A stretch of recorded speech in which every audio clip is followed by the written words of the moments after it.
प्रण कर लिए। करने के बाद में बोला कि ठीक है मैं चलूँगा, मैं पूछूँगा। वो जाते समय उनको बोले कि नहीं ठीक है। कपिल मुश्री के आश्रम में गए, क्षमा प्राप्ति की, घोड़ा लेके आ गए। वहाँ से फिर राजभवन में बैठक हुआ। मंत्री लोग, सिपाही लोग वहाँ पर एकत्रित हुए थे।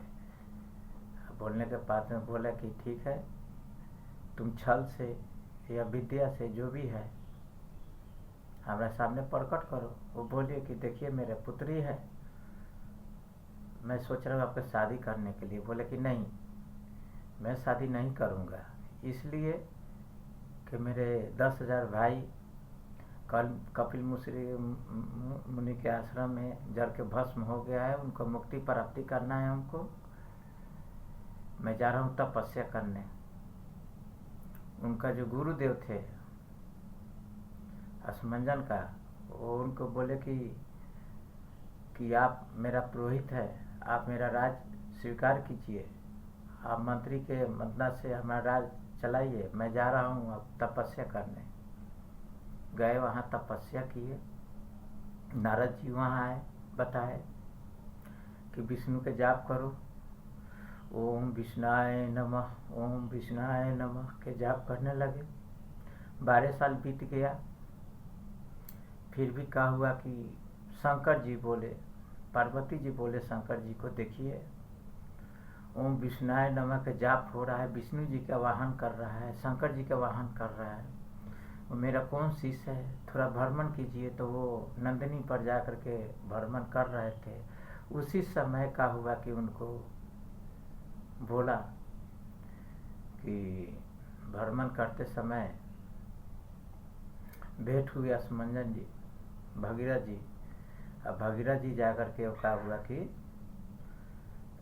बोलो, तो अब वही शंकर जी आए, बोले कि क्या चाहिए। तो हमको गंगा माँ को धरती पर ले जाना है। 10,000 मेरा भाई था, वो कपिल मुश्री के आश्रम से श्रापित होकर के जल के भस्म हो गया, उनको मुक्ति प्रदान करना है। उनको प्रेत के जोनी में भटक रहे हैं वो लोग। उतना ही में क्या हुआ कि छल से या विद्या से या क्रोध से बाबा के पैर पर गिर पड़े असमंजन। और उतना ही में क्या हुआ कि बोले कि ठीक है, तुम गंगा माँ का आह्वान करो। गंगा माँ का आह्वान किए।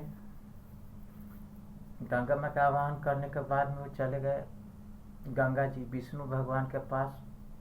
बोले कि हमको अब धरती पर जाने का समय हो गया है। भगीरथ हमको तपस्या कर करके उसका 10,000 भाई कपिल मुश्री के आश्रम में जा कर के वो शराब दिए, वो मुक्ति हो गया है। उसको कल्याण के लिए हमको धरती माँ पर जाना पड़ेगा। भगीरथ हमको बहुत घोर तपस्या कर रहा है 14 साल से, बिना अन्न जन खाए हुए। उतना ही में क्या हुआ कि उठ के आए और बोले कि ठीक है। तब वो बोले कि ठीक है, तुम जाएगी धरती पर तो पहले तुम्हारा आवेग कौन उतना सहन कर पाएगा। धरती पर गिरेगी तो पाताल लोक में चले जाएगी। तब शंकर भगवान के पास गए गंगा जी, वहाँ बोले तो बोले ठीक है, मेरे जाटा में तुम निवास करो, मैं सारा बेग अपना ऊपर ले लूँगा। जटा में निवास किए, गिरने लगा। तब वहाँ से भगीरथ अपना धरती माँ के गंगा पर लेके आई। और लेकर के आने के बाद में उसको आज इतना ही है। अनिल सिंह नाम है मेरा। लाइक सब्सक्राइब कीजिएगा। छोटे भाईजान के गलती से जय माता जी।